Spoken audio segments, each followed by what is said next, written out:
Good morning, folks. This is Ariel at Nyth. I'm going to do a little video of cleaning out and then lighting my wood stove. This is the morning, so overnight as I've slept, it's gone out.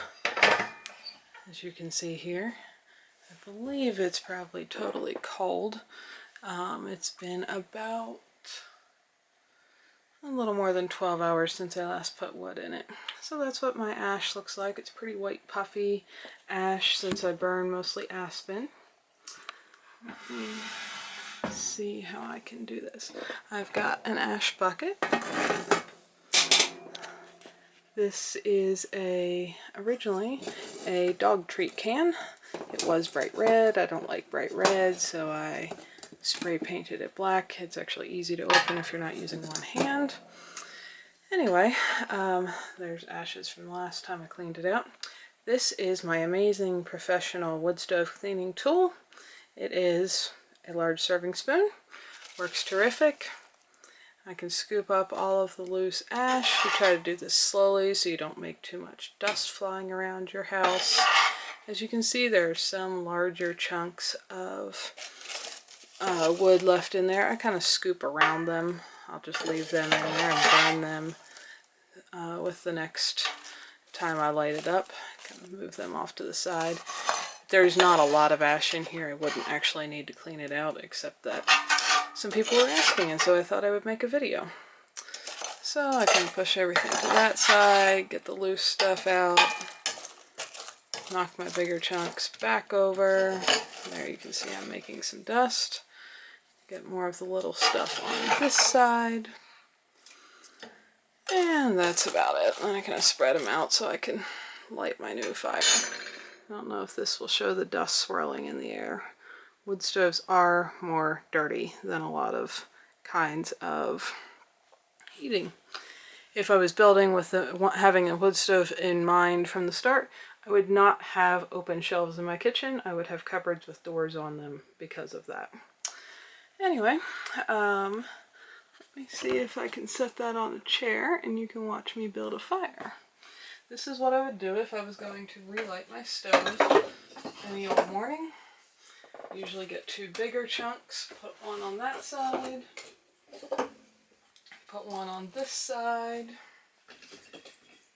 get smaller chunks, put one on top in the back there. Use my amazing little fire starters. Use tissues, work really well for this, and then I don't have to throw them in my trash can, so I put a few in there. I do have some little fire starter blocks that I bought. I might make my own at some point. They come in a big sheet like this, and you can break them apart into little squares. It's basically just a wax-soaked fiber. So they burn for a little bit and get it lit. Put one on top of my tissues. If you have little bits of kindling, you can see how long that is, something like the piece of my thumb. You can put those in here. My regular chunks of wood, that's about my span. They're about 6 inches or a little longer. They fit in here nicely. It makes them easy to stack either way.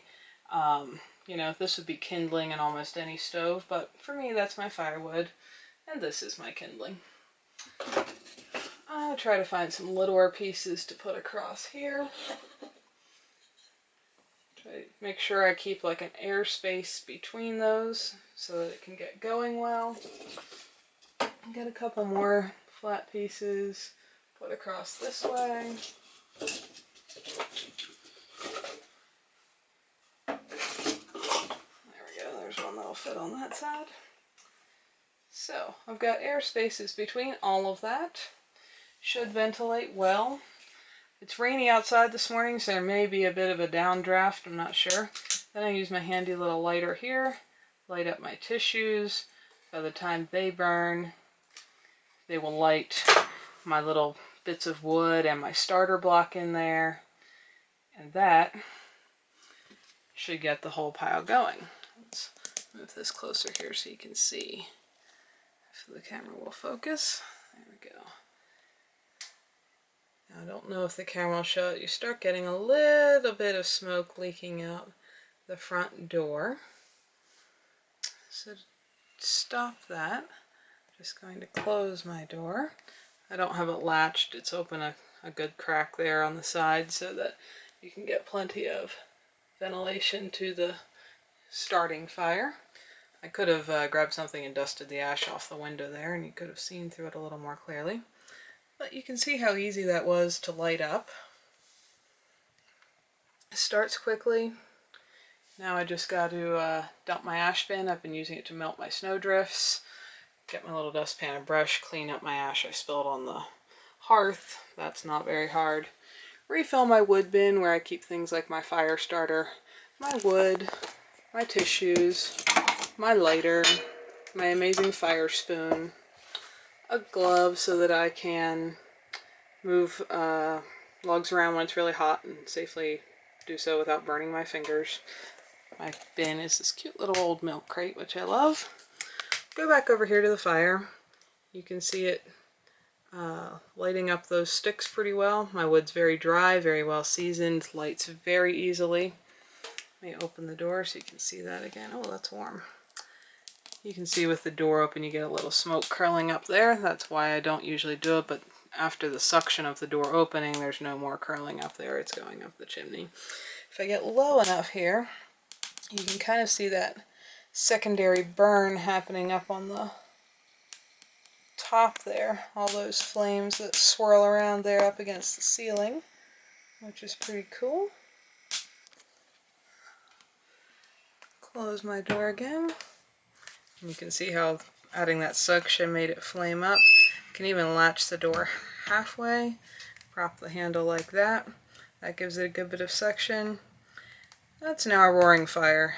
Very easy to start, a flick or two of the lighter. As long as you take a couple minutes, well, usually more like a couple seconds, to be careful about your stack so you know it's going to get some ventilation. It is not hard at all to clean out or start up. Now, if I'd wanted to clean out my ash and my stove was not cold, I've done that as well. I simply wait until it's burned partway down and I'm about ready to add new logs, and I do the same thing. I maybe use my pair of gloves, but I scoop ash out from one side, knock all the hot coals over to that side, scoop ash out from the other side. Make sure you put it in a metal bucket. Do not put hot ash or coals in a trash can or anything that could be flammable. And then I take my bucket right outside and dump it. Like I said, I've been using my ash to sprinkle on snow and melt my snowdrifts. Before that, I had a metal can outside. I was dumping it in and just storing it for the winter. Anyway, that's my system for cleaning and lighting my mini gray stove. Hope that's helpful.